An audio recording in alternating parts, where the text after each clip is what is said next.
All right, and we're recording now. All right. Testing. One, Test. 2, 3. Testing 1, 2, 3. Okay. Hello and welcome back to the FrameLab podcast. It's Gil Duran and George Lakoff. hey George, how you doing? I'm okay, Gil. How about you? Doing all right. It's been a while since we've done one of these things. We took a bit of a hiatus during the interesting last year and a half or so. Well, I miss it, actually. These are good things to do. Yeah, and we've had some people reaching out to be like, where did FrameLab podcast go? And, it does take quite a bit of effort to put these things together and to find the time. But now I'm back in the Bay Area, closer to where you live, and we're going to try to give this another go here in 2021, going back into 2022 when things might get a little more dangerous for the nation and the world. One of the biggest changes, well, there's been a few big changes since the last time we sat down, but one of them is that Donald Trump is no longer president. We have Joe Biden and Kamala Harris in the White House. We have Democrats in control of the House and kind of almost in control of the Senate, I guess, if you can call that control. But there's no proof that that's going to last a lot longer. What do you, before we get into the topic today, what do you feel about what happened in the election and what the future looks like? Well, and with Biden, we lucked out. No, it's not clear that we'll always luck out. The Democrats could use better messaging. They could use better communication in general. And the lack of better messaging and better communication can hurt the world. This stuff matters. You, the whole time, I think, you like Pete Buttigieg, but you also, toward the end there, were a big fan of Biden and thought he could win when a lot of folks thought he maybe couldn't win. What do you think Biden has as his, what makes Biden a powerful politician, or at least someone who could beat Trump? I think my wife Kathleen said it very well. Biden is kind of an Irish warrior. He's tough. He's both empathetic and tough together. And it's an amazing combination. Someone who really, really cares about people, whether they agree with him or not, and who isn't afraid to come out and say what he means, and who isn't afraid to come out and attack what needs to be attacked. And I respect that. The other big thing that's happened, obviously, is the COVID pandemic, which has exacerbated a lot of the existing tensions in American society and kind of made some of the divisions between us very clear, especially when it comes to things like vaccines or public health rules or masks. What do you think what's the overriding things you've learned or seen, observed during the pandemic in terms of politics? Well, conservatives have a view that government is trying to do things that are bad for them and that they don't like. And that if it's not necessarily bad for them, it will go against their freedom. And the idea of that kind of freedom, freedom that is there, that allows them to not take vaccines. Not taking a vaccine is not just about you. It's about everybody you encounter. You can spread COVID. And you can kill people that way. I mean, these are matters of life and death. Public health is no joke. So you bring us directly to the topic today, which is freedom, death, and COVID in this particular era, because a lot of the fight against mask rules, against public health rules, against vaccinations have been rooted in this twisted idea that freedom means the freedom to die of COVID, basically, which may be literally true. We are definitely seeing a lot of people die because they're refusing to take the vaccine. But you've written a lot in the past about the idea that conservatives tend to have a very different idea of what freedom is than progressives do. And I think you've written, in American history, no idea is more important than the idea of freedom. At the same time, freedom doesn't mean the same thing to everyone. And it seems like we're in a constant battle, not just over COVID and vaccines and masks, but over a whole range of issues, almost every issue, about what freedom actually means. And so I guess my first question to you is, what are these different definitions of freedom? How does conservative freedom differ from progressive freedom? And I guess the best way to start is by describing the concept that you talk about in your book, Whose Freedom? What is simple freedom? Well, the simple freedom, which is freedom is freedom is freedom. You do what you want to do. You're free to do it, period. And that ignores the fact that you're not really free to go against the freedom of others. Freedom in a society is not something that says you can stop other people from being free. I mean, that's elementary. And there's a difference between progressive and conservative views of freedom. A progressive view of freedom involves empathy, involves caring about other people. And the conservative view of freedom does not. And that's a huge, huge difference. If you care about other people, if you have empathy for them, you don't want them to get sick. It's that simple. Or get sick of something they could die from or spread a disease from. That this is not an issue of just individual responsibility, which is what conservatives tend to talk about. It's a matter of social responsibility, which is not what conservatives tend to talk about. So basically, simple freedom seems to be this basic idea that freedom means the ability to do anything you want to do no matter what. Nobody can stop you. It's your freedom to do it.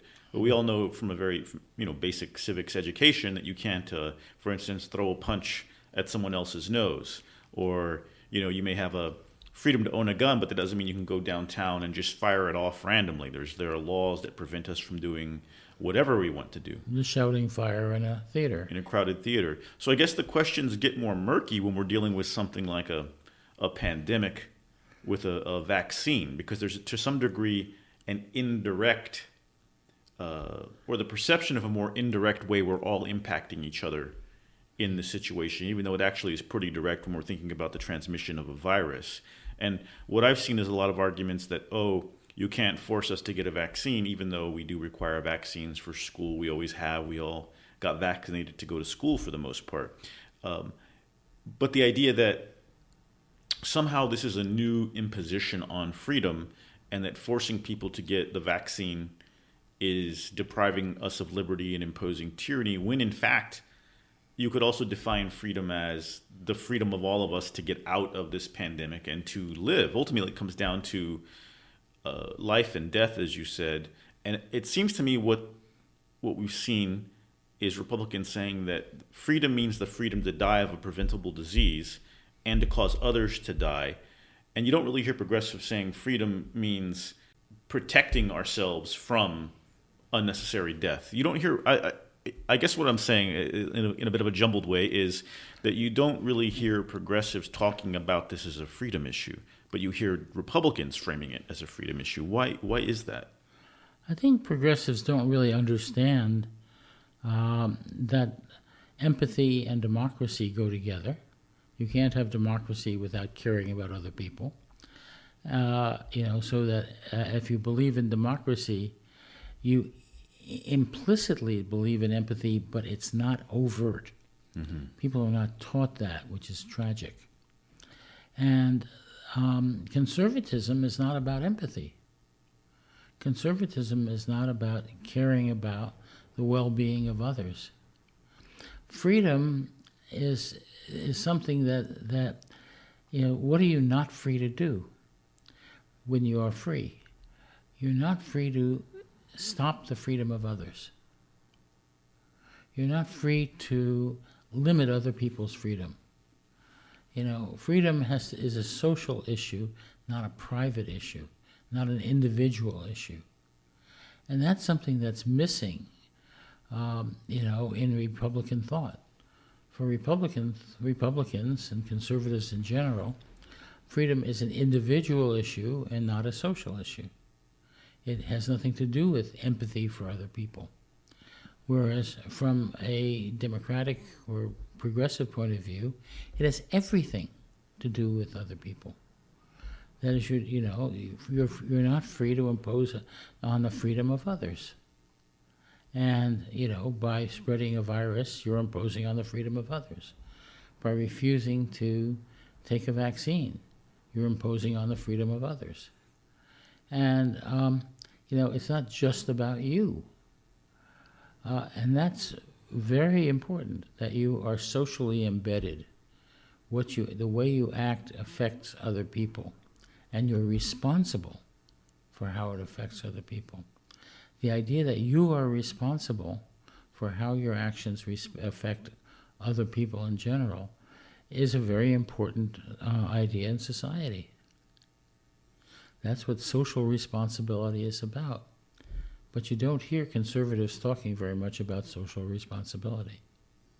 Unless it's something they agree with. Because one of the interesting, when we talk about vaccines, you often hear the term these days, medical freedom, right? We should have medical freedom.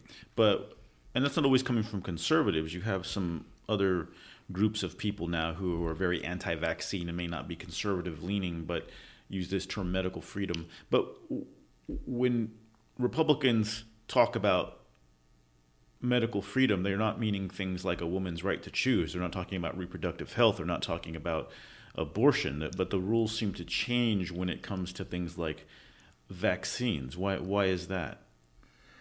Because vaccines have to do with the health of other people and people in society in general, not only yourself. It has to do with empathy. Vaccines essentially have to do with empathy. And if you don't have empathy for others, then vaccines aren't about that. And that is a big divide among many conservatives and progressives.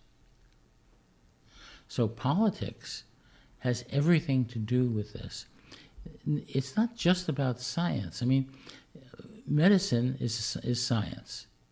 The way vaccines work is a matter of science. But what's interesting here is that conservatives don't always accept the results of science. That there's a politics around whether you accept scientific results, which ought not to be.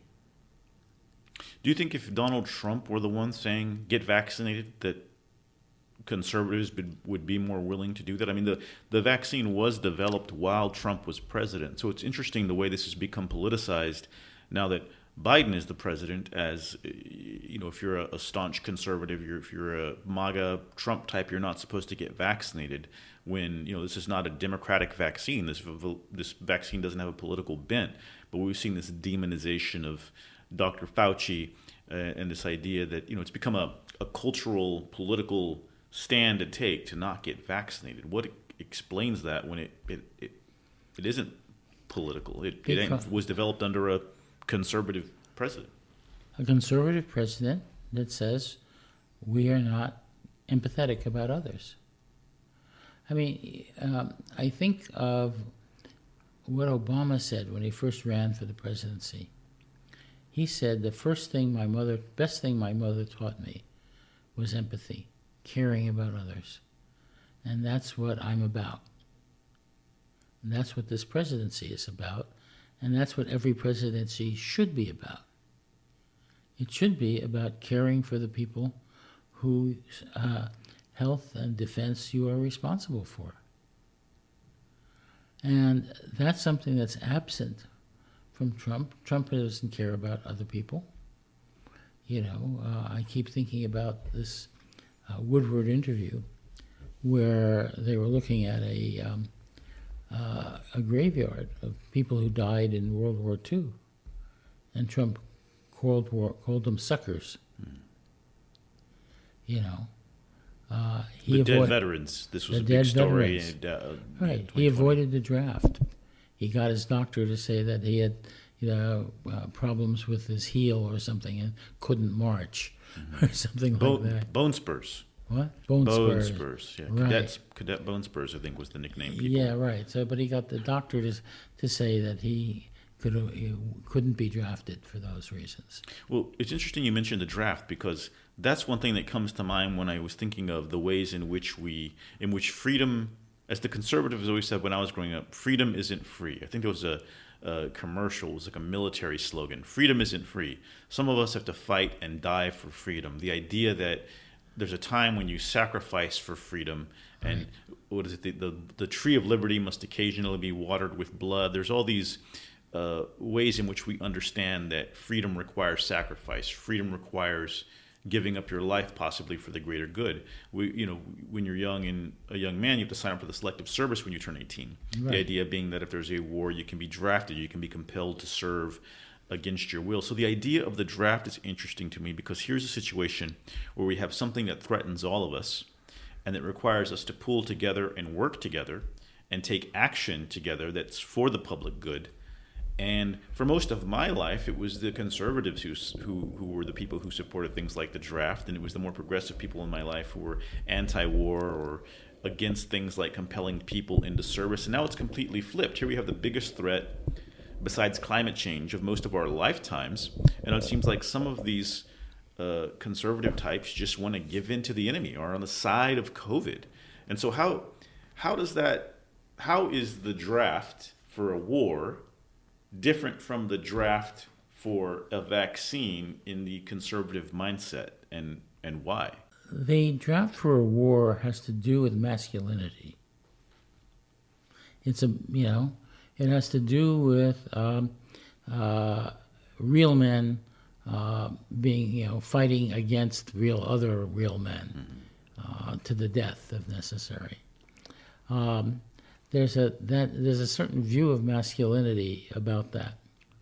So you're saying that the conservative version of freedom works a little more like that. Yes. It's about, in that case, extending American military might, and in that case, you can have your freedom as an individual citizen stripped away and be forced to fight in the war. Mm-hmm. But when it comes to the pandemic, how is it different? When thousands of hundreds of thousands of Americans are dying, it's just not a masculine enough threat or act to get vaccinated. I think it's much easier to take a jab in the arm than to have to pick up a gun and fight in a war. It has to do with science. What I don't understand is why so many conservatives are, try to refute science, ignore science. I was raised as a scientist. I'm a scientist. That's, my profession was in cognitive science, but I went into the study of physics and the mathematics behind that and so on as part of my training. I went to MIT. I was a scientist, and if you're anti-vaxxer, it means you don't understand science, or you don't want to follow science, which is quite terrible. I mean, if the science is right, it's the way the world works, and you're going against reality. Well, there's a lot of science that everyone does accept, right? That how planes fly, or the science of nuclear bombs, or the science of nuclear energy. So it seems to me that if science takes on a certain... Go ahead. But they don't know the science of it. They know the effect of the science. They know planes fly. They don't know why planes fly. They don't know the science behind planes flying. How many people, if you ask them, why, what is the science behind planes flying? They're not going to tell you. But they don't question that and refuse to get on planes because planes don't fly. Yet they work. It works. Yeah. But so does the vaccine. So there's some kind of political block there, a way that it's been defined differently. That's interesting, I think. Well, it's not been defined as something that works. Mm-hmm. And that's the conservatives are not saying this works, but you shouldn't take it.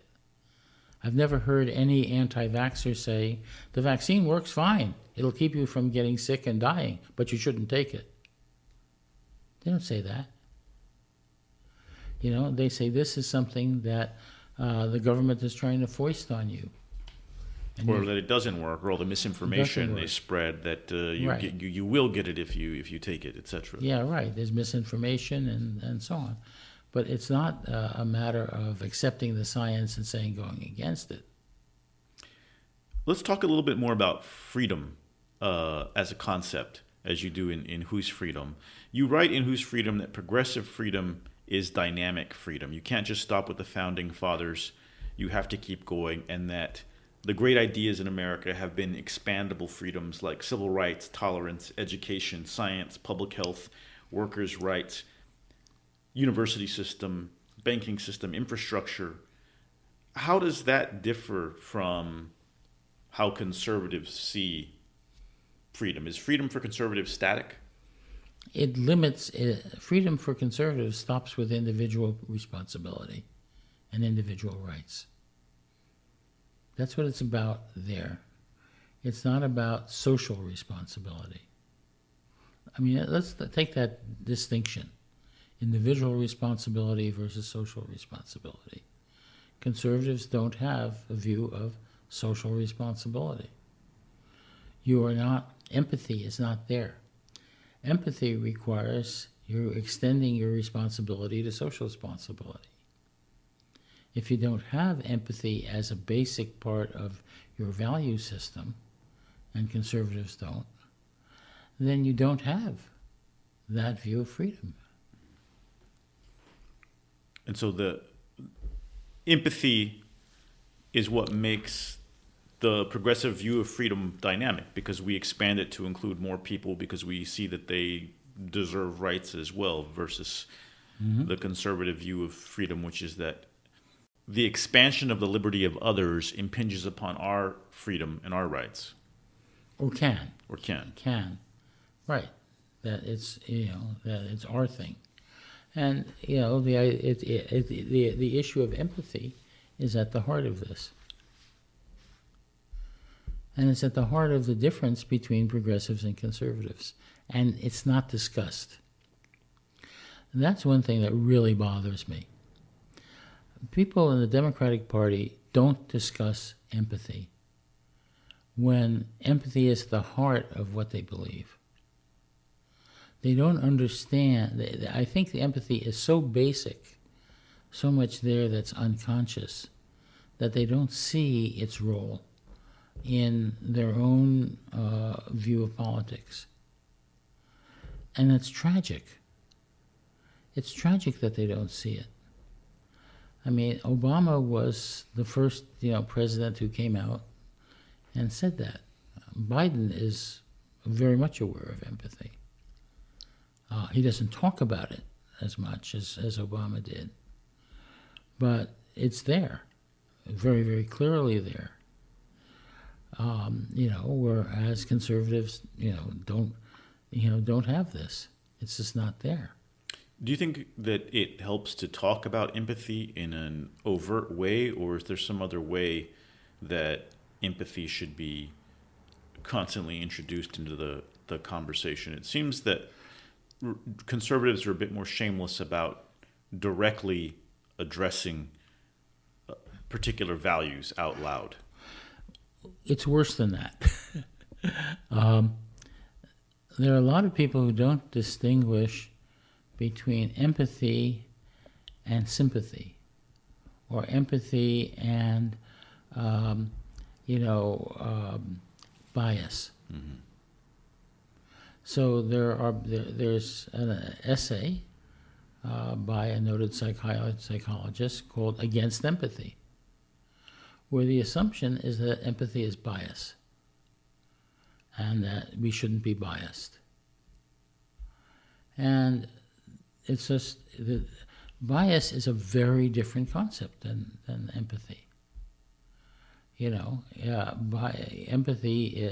Bias has to do with, it depends on how it's used. I mean, there's bias that has to do with giving favor to somebody, and there's bias that has to do with going against science. Right. But I'll take the going against science as well as the other one, as well as personal bias. But for many people, that's not the case. Empathy has to do with caring about others. I keep going back to Obama, who said in one of probably his first really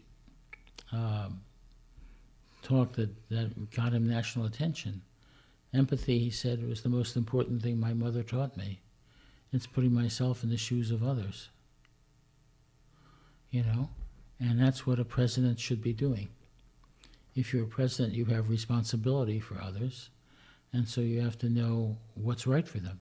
So you think that requirement for empathy, the idea that you have a responsibility to care for others, helps explain the reason why vaccine mandates are seen as a violation of the conservative version of morality and freedom. Exactly. I think that's right. One of the interesting questions that arises, we were talking about this a little bit earlier this week, was there's this idea that tyranny means forcing people to show that they're vaccinated to go into a restaurant or to go to school or to wear masks, and that this is a violation of freedom. At the same time, you can just continue to get takeout. You can get groceries delivered. You're not completely cut off from living in society if you won't get vaccinated or won't wear a mask. It seems to me more that freedom, in this case, is our freedom to not be exposed to people who are not respecting public health and safety. So if you can't go into a restaurant and eat if you're not vaccinated indoors, then you don't have the freedom to impinge on my freedom to not be exposed to your disease. It's a bit of a reversal there. That's exactly right. But it seems to me like we never define it in those terms. Well, I do, but yeah. To be free does not give you the right to impose on the freedom of others. But for many people, it does. Mm-hmm. In fact, that's what conservative freedom is about. It keeps the right to impose on the freedom of others. It says if you're free from a conservative perspective, you can impose on the freedom of others. So they should be able to spread the disease because that's their freedom, is the idea there. Right. But this gets very tricky because if you're progressive, does your view of freedom extend to conservatives who are imposing on the freedom of others? So this is actually a transitive notion. That is, to not impose on the freedom of others means the others should not be imposing on the freedom of others either. Mm-hmm. So there's a transitivity in there that's not obvious. What do you mean by transitivity? A has a relation to B, B has a relation to C, so A has a relation to C. You did go to MIT. I think we know what you mean. Kind of connected, but expanding the topic a little bit. Last year, a poll of Trump supporters found that a large majority of Trump supporters, over 80%, agreed with the statement that real Americans are losing their freedom. Kind of a loaded question there. What's a real American? What do you read into this response, and who are the real Americans in the eyes of the MAGA people? And does this mean they see freedom as a zero-sum game to some extent? Well, first of all, they see the real Americans as the Trump Americans. The people who believe in strict father morality, the people who don't have empathy in general, and who don't care about the freedom of others. Therefore, they're, you know. And there are a lot of people like that. I mean, probably 35 to 37% of the population. That's my guess, my best guesstimate is something like that, and that's a huge percentage of the population. It's not a majority, but it's a huge percentage. And those are the people that's in Trump's base. 35 to 7%, 37%. Now he can extend that in certain cases to get a majority. And he doesn't have to go that far. And in some cases he has.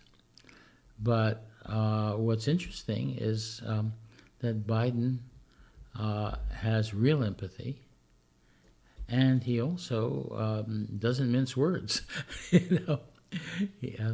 The idea of masculine authority is there in Trump, but it's also there in Biden. I mean, it's powerful. So you're basically saying that Biden is reaching people who have both conservative and progressive tendencies, right? Sort of a biconceptual. Because what's the importance of this masculine authority, which would be kind of a controversial in today's discourse? The masculine authority is one of the necessary conditions for Trumpism, but it's not the same. There's a masculine authority that goes beyond that. That is not at all like that. So it's a necessary condition for Trumpism, but it is, it goes way beyond that, and it can be paired with empathy.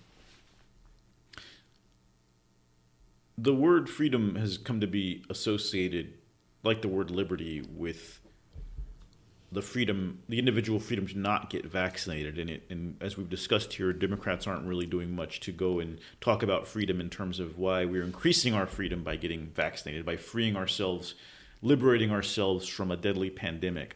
What's going to happen if Democrats don't start doing a better job of fighting over the definition of freedom, of framing their ideas in terms of freedom? For example, it comes to mind that we've got this plan, Build Back Better. If the Republicans were trying to do a plan like this, it'd be called something like the American Family Freedom Plan, and they'd be fighting for your family's freedom. What does build what back better? It almost seems like an echo of Make America Great Again. Build it back better. So what happens if we don't start using the term freedom and using it to argue for ideas that are more helpful to more people as opposed to selfish, individualized concerns? Well, there you have an implicit notion of empathy.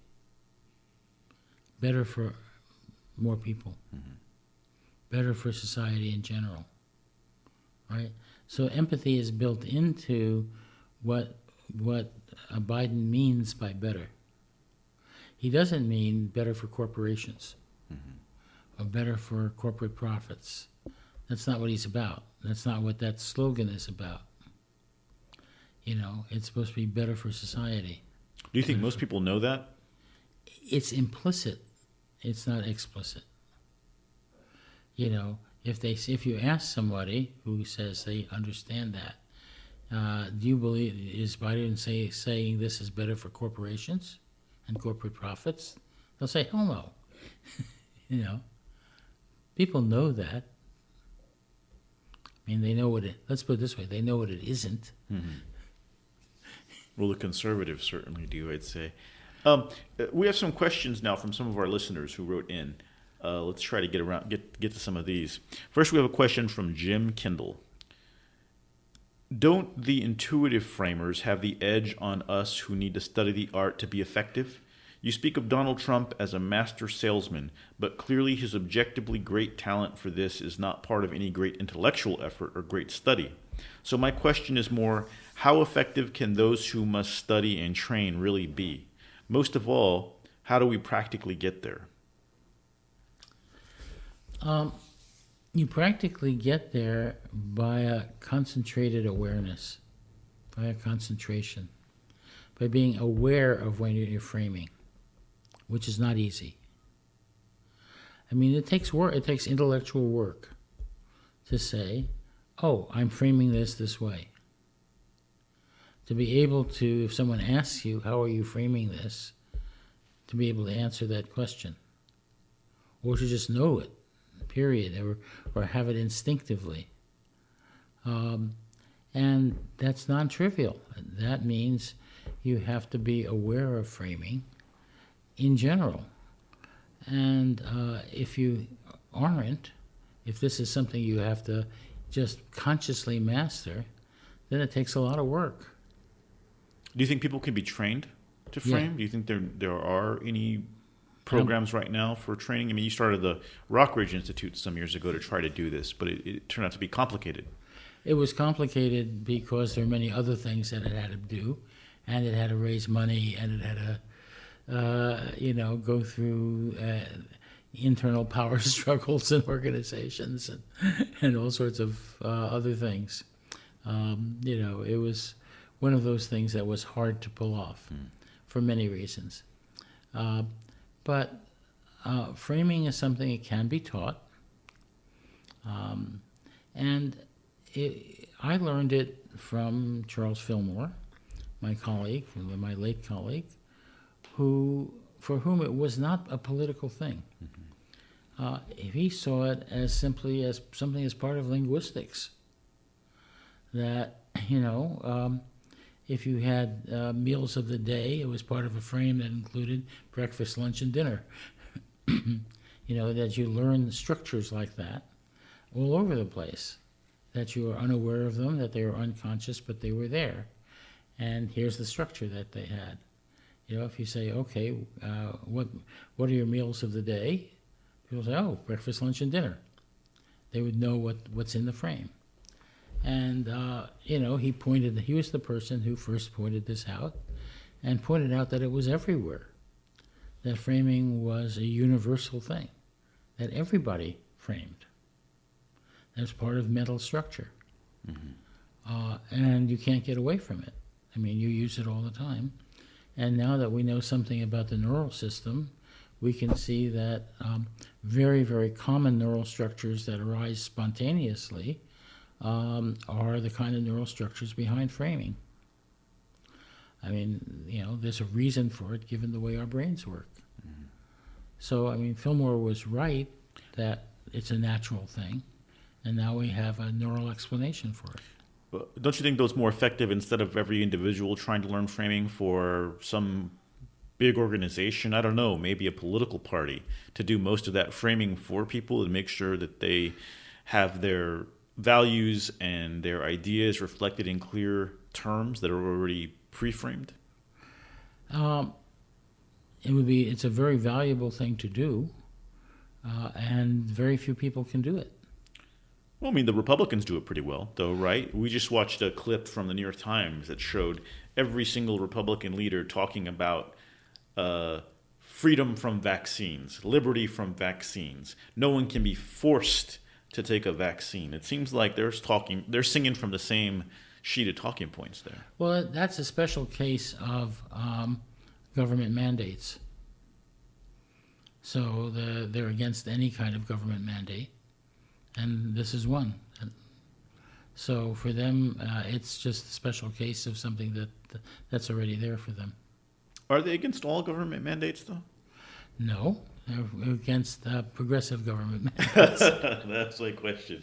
I was thinking about this, things like prayer in school. There's all kinds of things that they mandate, or restricting voting rights, restricting women's rights to access abortion, etc. They are very fond of mandates when it is in the favor of their ideas. Here's another question from Evan Light. Why won't Democrats take an aggressive approach? Unity, help, fair share aren't doing great. This is a topic you've covered a lot in the past about the antipathy Democrats have toward framing. And there's a view that's implicit that has to do with Cartesian reason, rationality. That being a Democrat means that you just, follow the dictates of reason. And it's much more than that. It has to do with empathy. Much more than just reason. And because the empathy is unconscious, they see it as just part of reason. But it's not just part of reason. It's not, Descartes said, I think, therefore I am. He didn't say, I care, therefore I am. I think, therefore I care, or anything like that. But if you are a Democrat, what makes you a Democrat is empathy. And that's not said.